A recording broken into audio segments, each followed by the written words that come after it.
정말 기쁜 날, 80주년 강복절을 맞이해서 그 성대한 행사를 통해서 우리 삼천리강산, 반도강산에, 금수강산에 사시는 우리 대한민국 국민 동포들이라면 다 기뻤을 겁니다. 그러나 죄를 지은 자들은 누구나 양심이 있기 때문에 죄책감이 있어서 좀 부자연스러웠을 겁니다.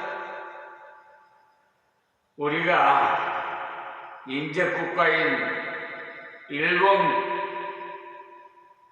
나라 때문에 36년 동안 압박 속에서 성씨도 빼앗기고 우리가 농사지은 농사도 다 공출해가지고 빼앗아갔다 이 말이야.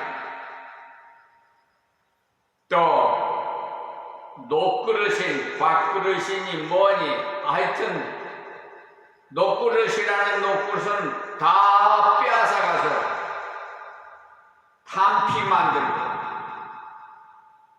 우리 젊은 여성들은 잡아다가 가서 군인 위안부로 삼고 지금 위안부가 다 이 세상을 떠나서 이제 요양원에 가 계신 분 몇 분밖에 없다고 그러는데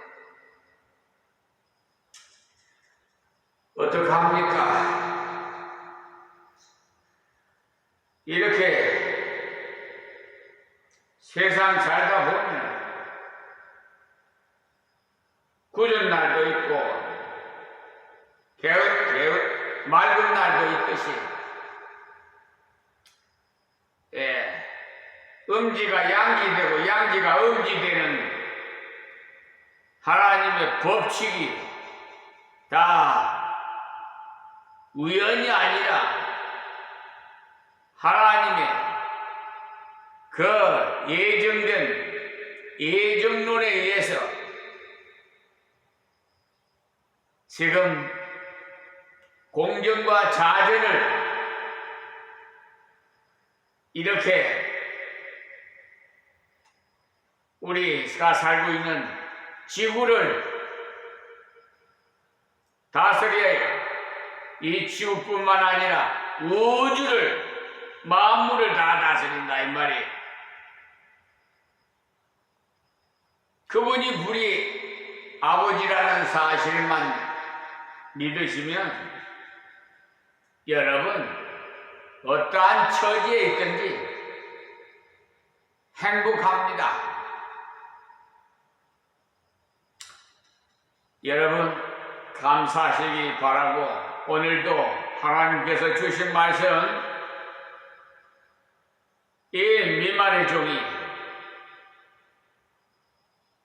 점점 노쇠해 가고 있지만 하나님께서 너는 내가 부를 때까지 종신 목회를 하라고 명하셔서 오늘도 은혜 가운데 이 자리에 섰으니 여러분 귀담아 들어주시고 이 목사가 한다 이렇게 생각지 마시고 하나님의 음성으로 들으시면 좋겠습니다. 그러면 여러분에게 은혜가 될 거예요. 해초리 같은 말씀을 주셔도 사랑하기 때문에 주신 말씀이지, 무슨 하나님이 미워서 여러분에게 채찍하는 말씀을 주겠습니까? 자, 그럼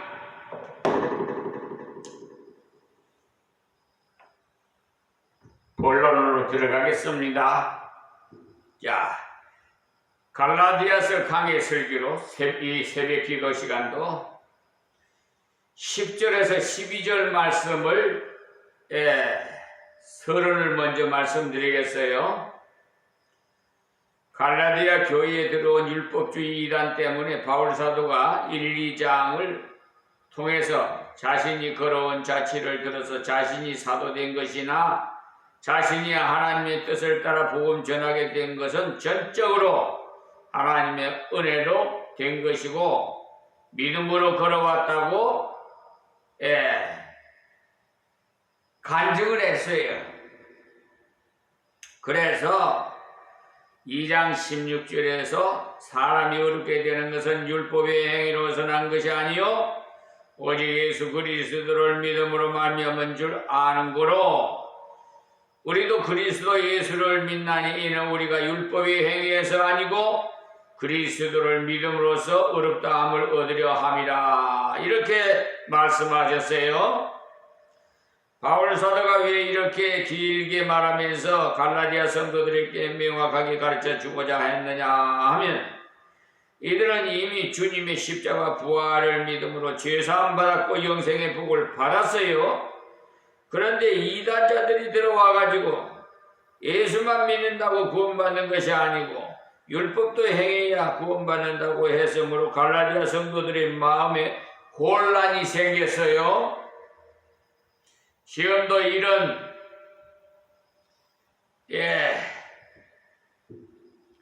사이비 종교 이단, 또 저 정광훈 같은 목사, 또 원로 목사, 김진홍, 박조준 목사 같은 그런 분들 하나님께서 다 내리다 보고 계세요. 자신은 마귀에게 미혹당한 줄 몰라요. 그 결과를 보면은 마귀에게 미혹당해서 종노릇 하고 있다는 것을, 그것이 증거가 돼요. 지난 6개월 동안 전 윤석열 대통령의 계엄령으로 여러분 개신교가 개입돼 가지고 폭동을 일으키고, 여러분 하나님은요 평화의 하나님이고 질서의 하나님이지 폭동의 하나님 아니에요. 마귀 사탄들이 그런 짓거리를 하는 거예요. 하나님 꼼짝만 내 손에 주고 그런 정광훈 같은 사람이 그렇게 해요.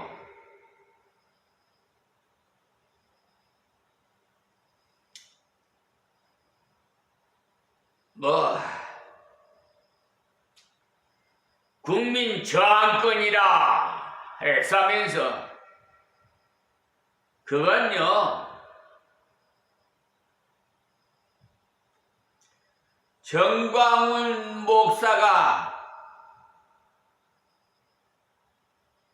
정말 참 목자인가 아닌가를 분별할 수 있는 증거가 돼요.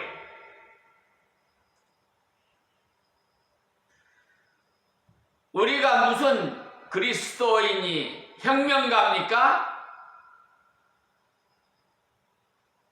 예? 무슨 저항권이요? 뭘? 하나님이 다 다스리니 엎드려서 기도할 뿐이지 뭘 우리가 무슨 힘이 있다고 저항권 국민 저항권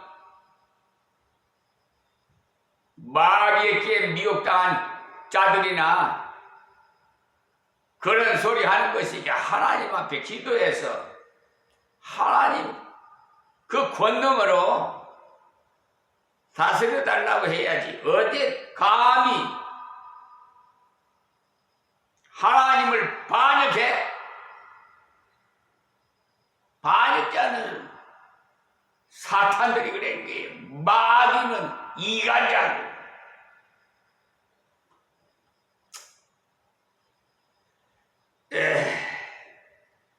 이 사실을 한 바울 사도가 너무나도 안타까워서 다시 율법주의로 돌아간다면 예수 안에서 생명을 얻었지만 평생 종노릇하는 안타까운 사람이 되므로 그들로 하여금 자유하는 사람이 되도록 하고자 계속 말씀을 증거하고 있어요. 이 자리에서는 이 정도 하나님께서 말씀의 도구로 사용해서 지금 이종의 입을 도구로 삼아서 지금 말씀하고 있잖아요.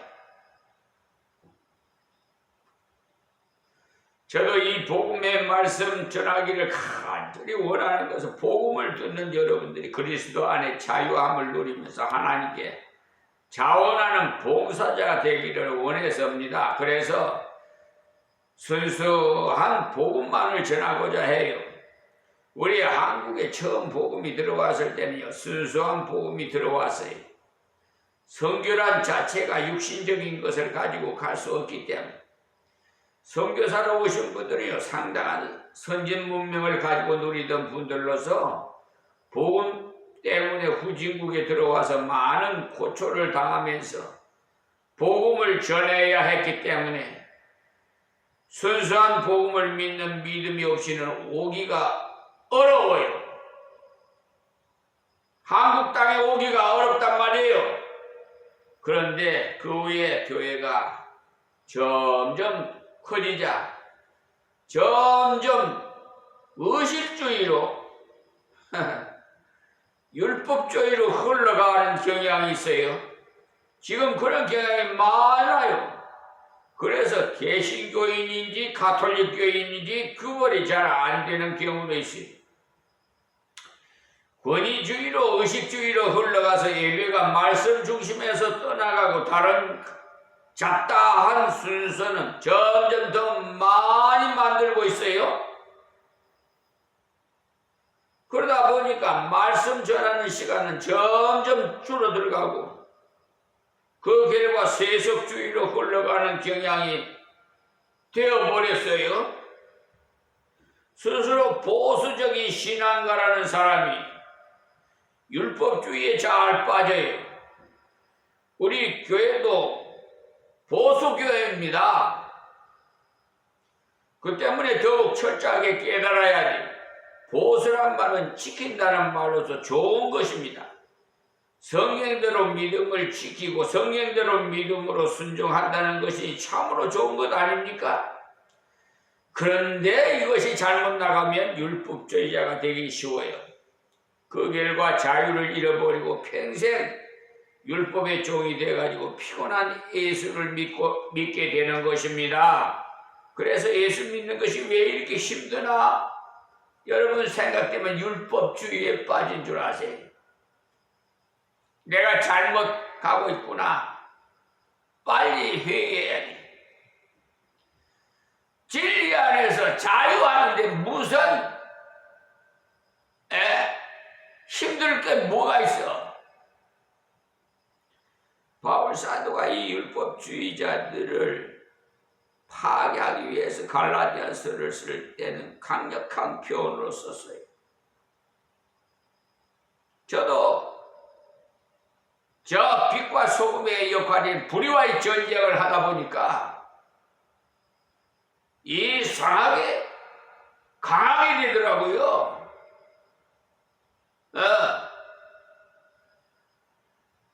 저 자신도 몰라요. 여러분이 제가 이런 말씀을 드리면은 이해하기가 좀 힘들 겁니다만은 저 불의한 마귀 사탄과 싸우려니까 온유한 마음이 이렇게 강하게 되더라고요. 예. 강해야만이 적들을 물리칠 수 있잖아요. 3장 1절에서 5절까지는요. 어리석도다 갈라디아 성도들이 너희가 지난날 받은 복음이 믿음으로 받은 것이냐 율법을 행함으로 받았느냐, 성령 받은 것이 믿음으로 받았느냐 율법을 행함으로 받았느냐, 성령 은사가 받은 것이 율법을 잘 지킴으로 받았느냐 믿음으로 받았느냐, 이렇게 책망을 해서요 갈라디아 성도들이 반성하도록 강력하게 회개를 촉구했어요. 믿음으로 구원받고 믿음으로 은사받은 것은 바울 사도의 체험이고 또한 갈라디아 성도들의 체험이었어요. 이 체험이 중요하긴 하지만 절대적인 것은 아니기 때문에 우리의 신앙의 표준인 성경 말씀을 들어 다시 설명하는 것입니다. 6절에서 9절까지에서는 구약의 창세기를 인용하면서 더욱 확실하게 설명해 주었습니다. 구약의 사람인 아브라함도 율법을 행함으로 의롭다 함을 받은 것이 아니라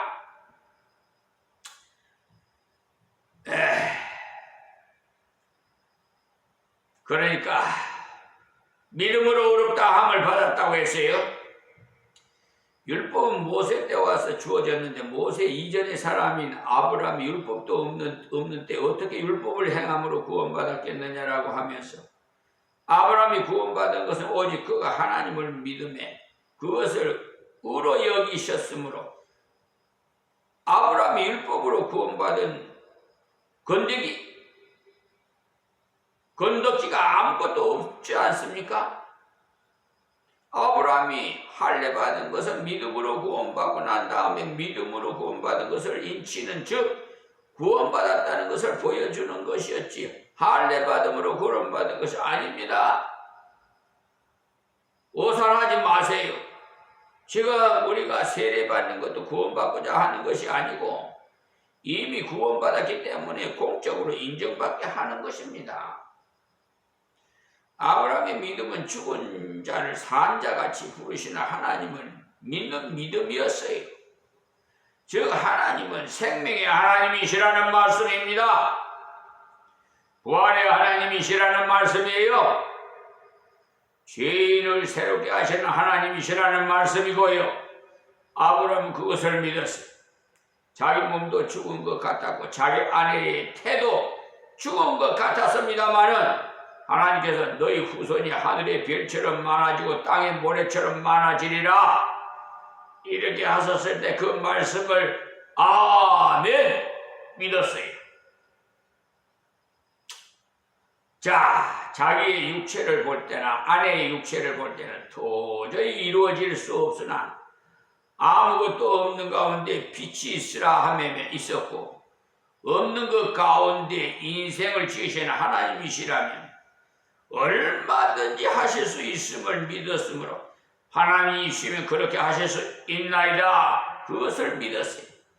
그럴 때 하나님께서 아브라함에게 너는 어렵도다 너의 믿음이 옳도다라고 하셨고 하나님 앞에 어려운 자가 되었고 완전한 자가 되어 하나님의 벗이란 이름까지 얻었어요. 하나님의 벗 법이 아니라 벗입니다. 하나님의 벗이라는 게 얼마나 멋있습니까? 벗이라는 관계없는 교제를 나누는 사이란 말이에요. 하나님과 친구 같은 사이가 되었다는 겁니다.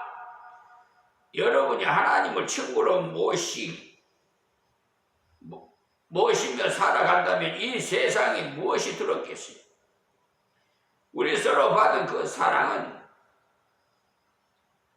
알 사람이 없도다라고 하나님과 조용히 교제하며 살아가는 그 기쁨이 주님과 교통하며 살아가는 그 기쁨이 놀랍고도 놀랍다고 찬양한 내용이 가사와 같이 하나님과 보탬이 그렇게도 아름다운 것입니다. 찬송가 499장 우리 찬송 한번 불러봅시다. 449장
온 천지가 변해도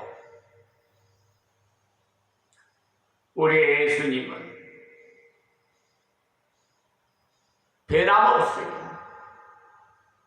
나를 이렇게 살아갈, 나를 위해서 십자가에 운명하시고 3일 만에 부활하신 우리 예수님. 하나님은 우리의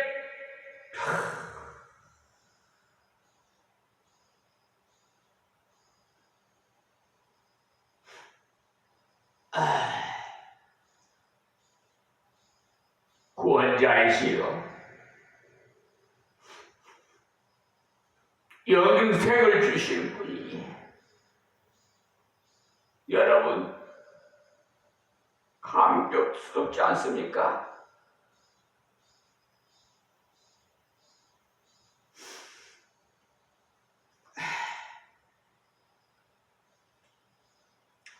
오늘 10절부터 율법에 대한 기록이 나옵니다만 출애굽기, 레위기 쭉 율법에 대한 내용이 나오면서 율법을 행함으로 구원받은 사람이 있는가 없다는 거예요. 그리고 선지자 하박국까지 내려가서 율법으로는 절대로 구원받을 수 없다. 왜냐? 의인은 믿음으로 말미암아 살리라고 단정했기 때문이다. 누가? 하나님이 단정하셨다는 논법입니다. 하나님께서 의인은 믿음으로 말미암아 살리라고 직접 단정하셨는데 누가 하나님의 언약을 파기하겠느냐는 것. 그러니 의인은 믿음으로 밖에 살 수 없다. 믿음으로만 의인이 되고 믿음으로 살 수밖에 없다는 사실. 그래서 구약 성경 전체를 일관성 있게 지나가면서 설명해 주는 것이 10절에서 14절까지입니다. 제가 왜 속도를 많이 내지 못하느냐 하면 내용이 그만큼 압축되어 있기 때문입니다. 창세기로부터 소선지자까지 압축해서 한마디로 눌려놓았기 때문에 한마디로 지나가 버리면 건성건성 지나가는 것이 되기 때문에 속도는 늦지만 설명을 잘 상세히 해드리는 거예요. 세밀하게. 어린애서부터 노년에 이르기까지 다. 그러면은 이해가 될 수 있도록 아주 쉽게 풀어서 여러분, 제가 뭐 5대 6대 뭐 북을 못해서 그런 게 아니라 하나님께서는요 순수한 것을 좋아해요. 불순물을 No touch. 자, 그럼 본문 10절 말씀에 무릇이란 누구라도 이 말입니다. 이 말씀은 모든 사람에게 적용되는 말씀이다. 이 말씀이에요. 무릇이라는 말이요. 그래서 무릇 율법 행위에 속한 자들은 저주 아래에 있나니 그랬어요. 어떤 인간이든지 유대인이든지 이방인이든지 착한 사람이든지 못된 사람인지 율법을 행함으로 하나님 앞에 서리는 사람은 저주를 받는다. 이 사실을 말하는 거예요. 나는 율법을 잘 지켜서 하나님 법대로 살아서 하나님 앞에 서리라 하는 사람은 저주 아래에 있는 사람이라고 했으니 그야말로 무서운 말씀이에요. 율법이 좋은 것인데 왜 율법에 속한 자는 저주를 받느냐? 궁금하시죠? 기록된 바 누구든지 율법책에 기록된 대로 온갖 일을 항상 행하지 아니하는 자는 저주 아래 있는 자라 하였음이라. 그래서 누구든지 무릇은 적용의 원리가 누구에게나 같다는 말. 율법책에 기록된 율법을 어떤 사람이 세어본 결과를 발표하기를 어떤 분은 618가지라고 하고 어떤 분은 616가지라고도 하는데 정확하지 않습니다만 숫자가 너무나 많습니다. 그 많은 율법의 온갖 것을 다 행하지 아니하면 저주 아래에 있다는 겁니다.